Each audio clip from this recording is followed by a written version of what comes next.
Have you ever walked into a stunning church and confidently called it a cathedral, only to discover later it was actually a basilica? Or maybe you've told friends, let's visit that beautiful chapel when it's technically a cathedral with a bishop throne inside. I made this exact mistake. About a year ago, we created a video showcasing what we called the 14 most beautiful Catholic cathedrals in the world. Thousands of you watched it. Hundreds commented. Many of you loved it. And then someone pointed out something embarrassing. Actually, 3 of those aren't cathedrals at all. One is a basilica. Another is technically a chapel. You mixed them up. I was mortified. But then I realized something important. If I didn't know the difference after years of studying sacred architecture, probably millions of Catholics around the world don't either. And that's not just trivia. Understanding these distinctions reveals centuries of church history, hierarchy, and the sacred purpose behind every stone. So today, we're going to settle this once and for all. By the end of this video, you'll never confuse a chapel, cathedral, basilica, or shrine again. More importantly, you'll understand why these distinctions actually matter to Catholic faith and tradition. If you love understanding the deeper meaning behind Catholic traditions and sacred spaces, subscribe to the channel. We explore churches and mysteries most people never discover. Now let's start from the very beginning with the foundation that holds everything together. Let's establish the foundation first, because this clears up so much confusion. The word church with a lowercase c is the umbrella term. It's the genus, and everything else we'll discuss today are the species within that genus. Think of it this way. Every Catholic place of worship where Mass can be celebrated is a church. So a chapel? That's a church. A cathedral? Also a church. A basilica? Still a church. A shrine. Can be a church. They're all churches, but each has specific distinctions that tell you something crucial about their role, their history, or their spiritual significance.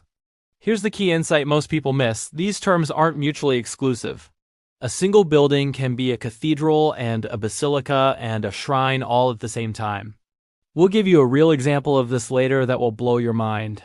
But for now, understand this: church is the foundation. Everything else is a variation with special meaning. Now, here's where it gets interesting. We're going to build your understanding from smallest to largest, simplest to most complex. By the time we're done, you'll see how beautifully organized the Catholic Church's architecture actually is. Let's start with the most intimate space.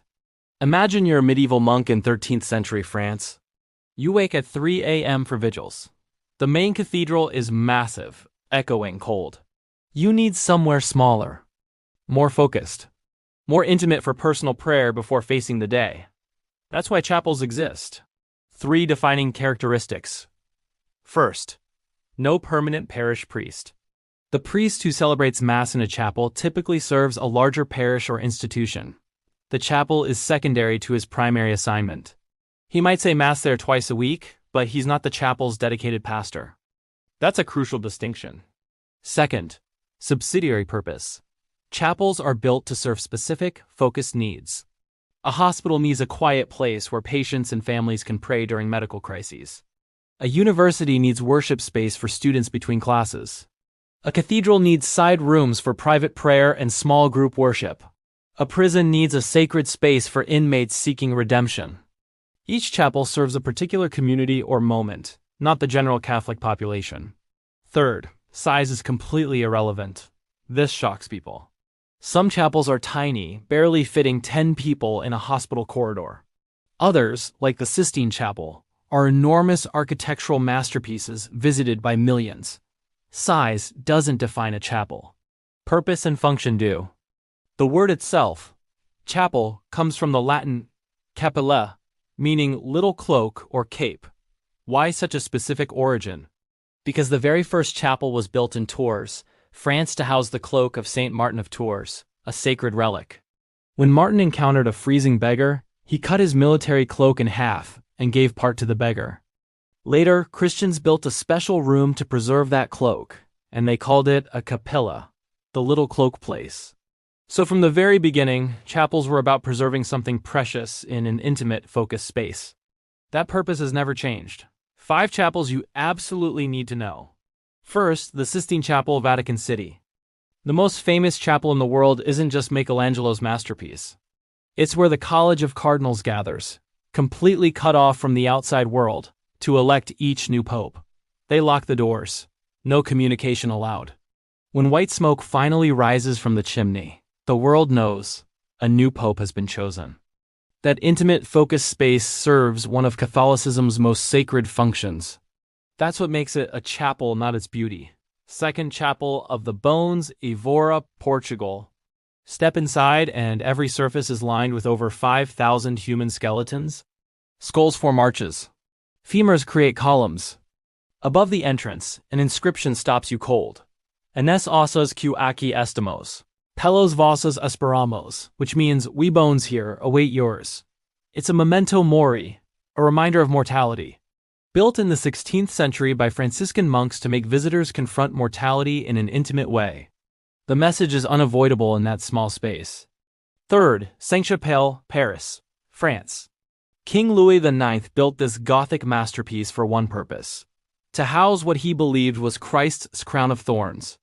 The entire chapel was a reliquary, a jewel box for the most precious relic in Christendom. 15 meters of stained glass turning sunlight into divine light, all focused on one sacred object. That's chapel purpose. Intensely focused devotion. Fourth, Silent Night Chapel, Oberndorf, Austria.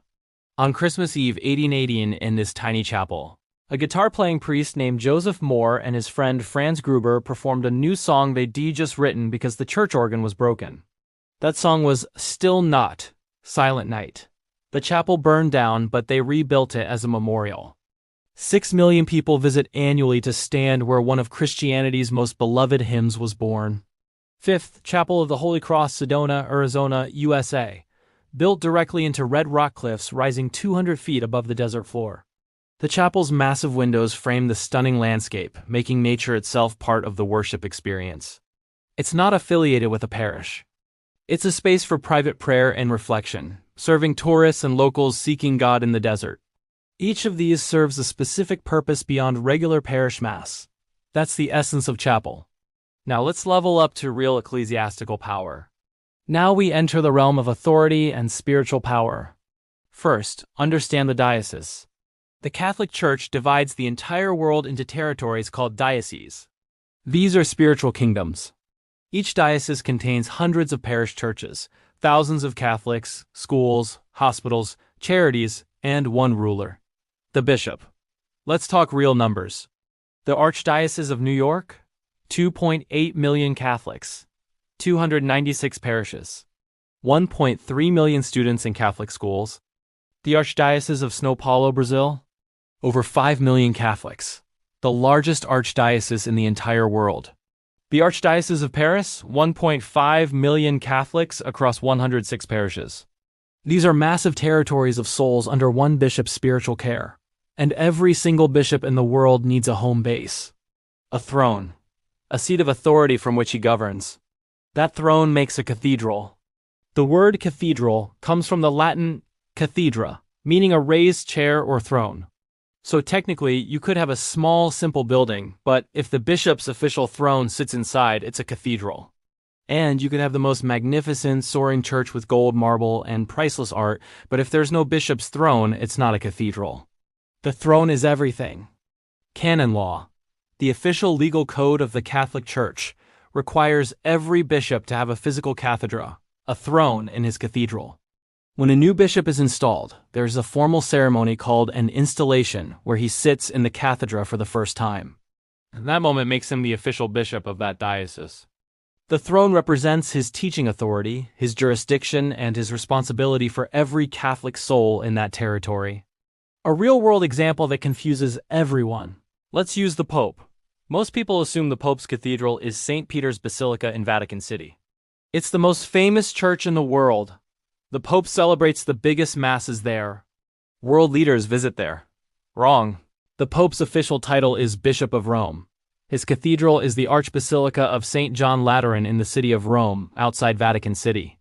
It's called Omnium Orbis et Orbis Ecclesiarum Mater et Caput, the mother and head of all churches in the city and the world. St. Peter's Basilica? It's a basilica serving papal functions, but it's not the Pope's cathedral. His throne isn't permanently there. His cathedra is at St. John Lateran. This confuses people constantly. Even Catholics who visited Rome multiple times often don't know this. But now you do. Size doesn't matter. Beauty doesn't matter. Only the bishop matters.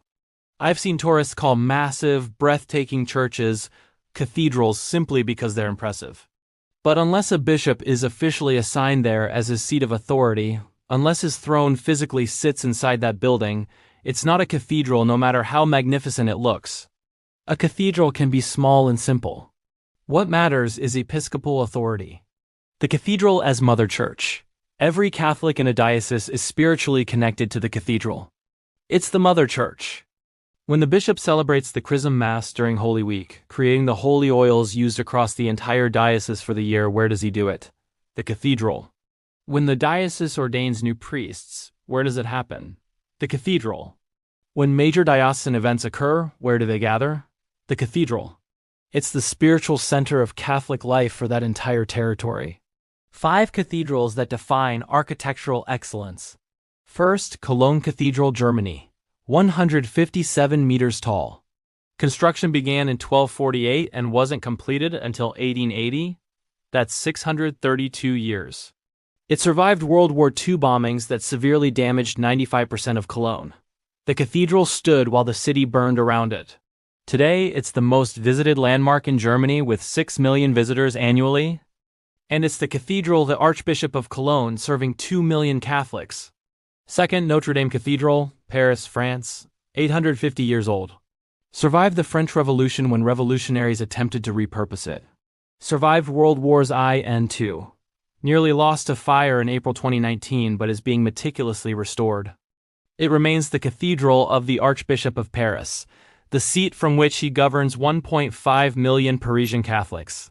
Third, St. Vitus Cathedral, Prague, Czech Republic. Contains the tomb of St. Wenceslas, the patron saint of the Czech people. Construction took 600 years. It's where Czech kings were crowned and where they're buried. It's the cathedral of the Archbishop of Prague, spiritual center for 1.4 million Czech Catholics. Fourth, Milan Cathedral, Italy. The Duomo di Milano took 579 years to complete. It has 135 spires, 3,400 statues, and 700 sculptural figures. It's the largest church in Italy and the 3rd largest in the world. And it's the cathedral of the Archbishop of Milan, serving 5 million Catholics in the archdiocese. Fifth, St. Stephen's Cathedral, Vienna, Austria. Survived Ottoman sieges, survived Napoleon's occupation, was damaged in World War II bombings and subsequently rebuilt. The South Tower is 136 meters tall, and for centuries people climbed it to watch for fires threatening the city. It's the cathedral of the Archbishop of Vienna, the spiritual heart of 1.5 million Austrian Catholics. Notice, each is magnificent, each is historic, but what makes them cathedrals isn't beauty or size. It's the bishop's throne and his authority over his diocese. Now what if the Pope himself wants to honor a church beyond making it someone's cathedral? What's the highest honor he can bestow? This is where it becomes absolutely fascinating, because only one person in the entire Catholic Church can grant the title Basilica.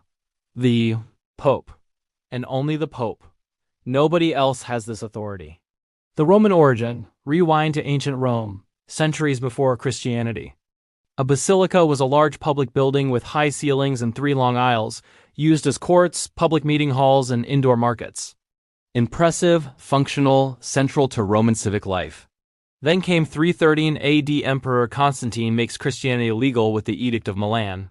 Suddenly, after 3 centuries of persecution, Christians can worship publicly. But where? They need buildings. Big buildings that can hold hundreds of people. Bishops looked at the Roman basilica design and thought, perfect.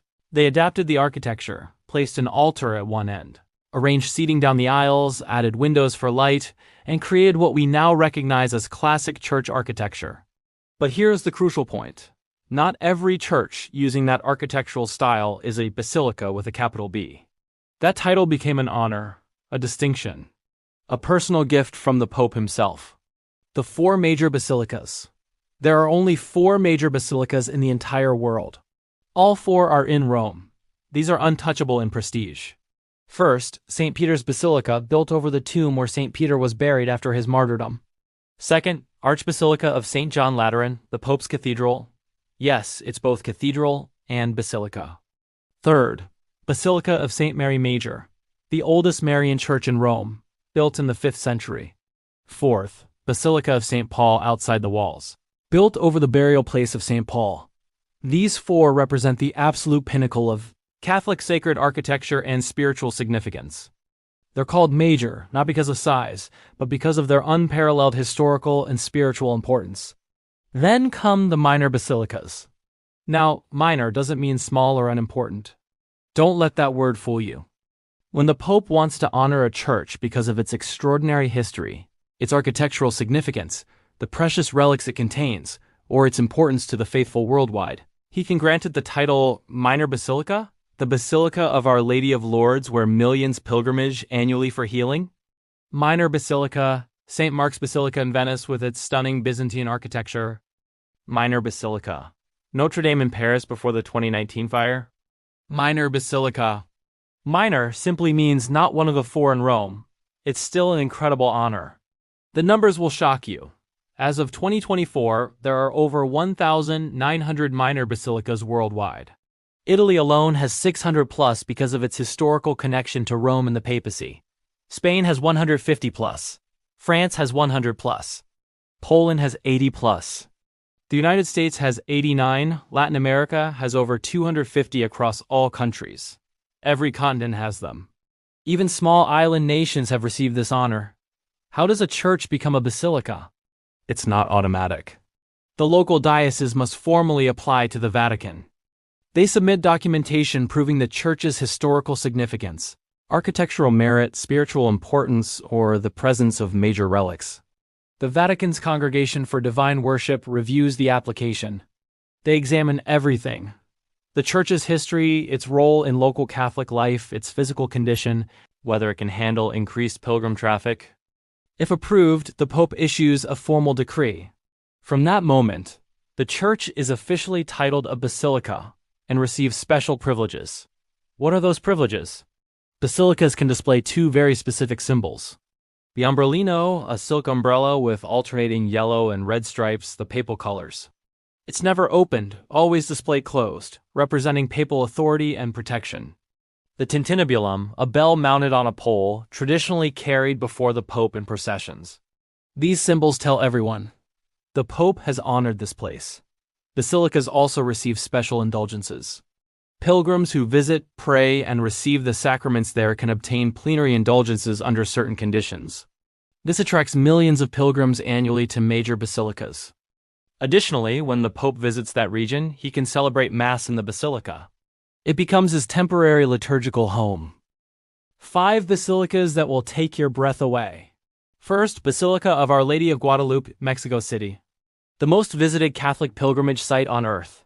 20 million pilgrims visit annually, more than any other Christian site worldwide.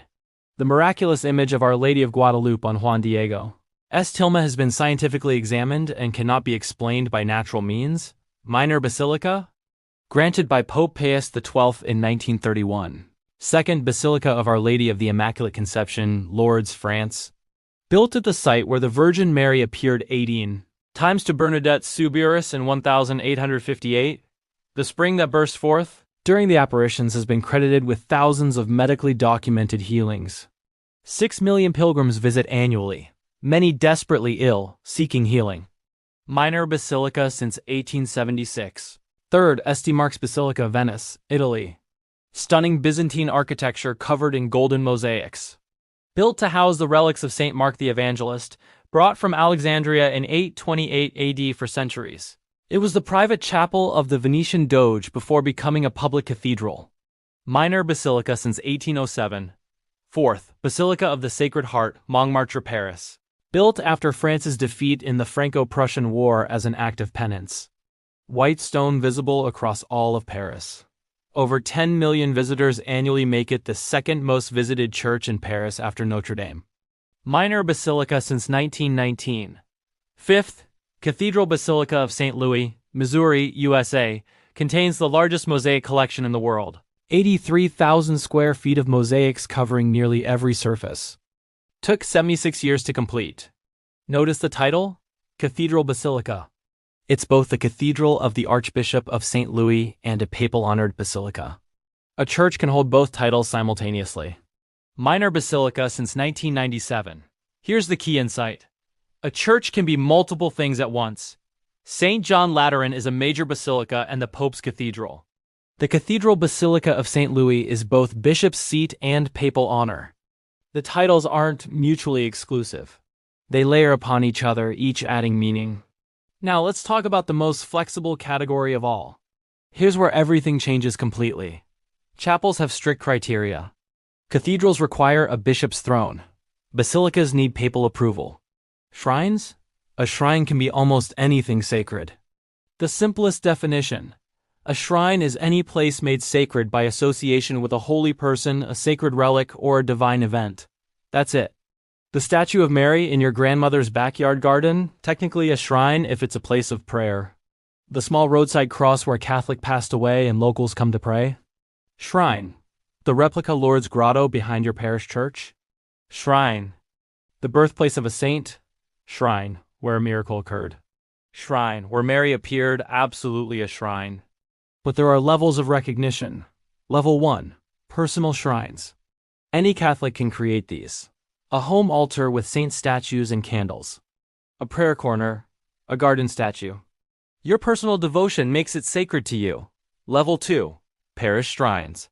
The local parish priest designates certain spaces within or near the church as shrines. Maybe a side altar dedicated to a particular saint. Maybe a grotto with a statue. These serve the local parish community. Level 3. Diocesan shrines. The bishop officially recognizes and designates certain locations as shrines for the entire diocese. These attract pilgrims from across the region.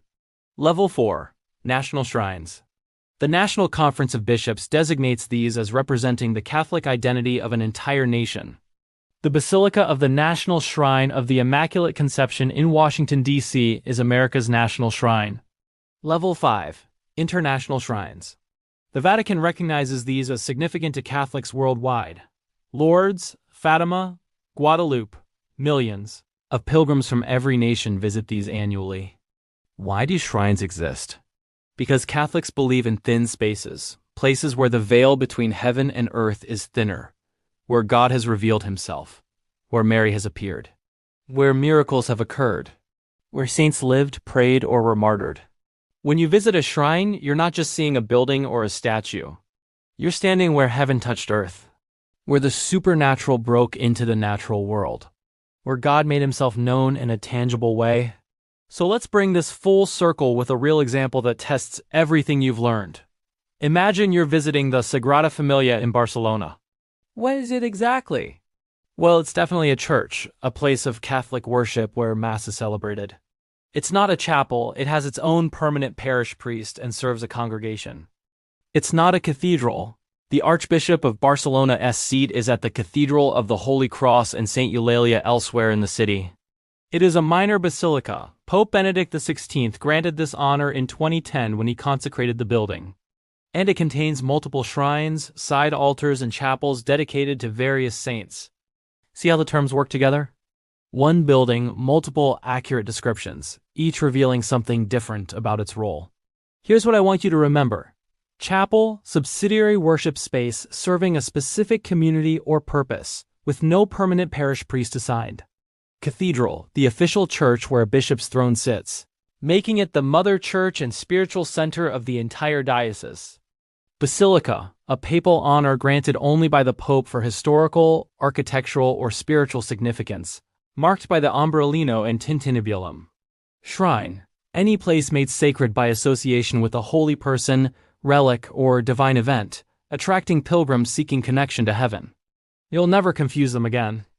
More importantly, when you visit these sacred spaces, you'll understand the layers of meaning embedded in every stone, every title, every designation. Now, question for you. Drop in the comments, what church have you visited that you now realize you mislabeled? Was that cathedral actually a basilica? Or maybe that chapel was really a shrine? I'm genuinely curious to hear your stories. And if this video finally helped you understand these distinctions after years of confusion, leave a like. It helps more Catholics discover this content. Subscribe because next week we're counting down the 10 most breathtaking basilicas in the world. And now you'll know exactly why each one earned that sacred title from the Pope himself. Until then, may your journey through God's sacred spaces be filled with understanding, wonder, and deepening faith. God bless.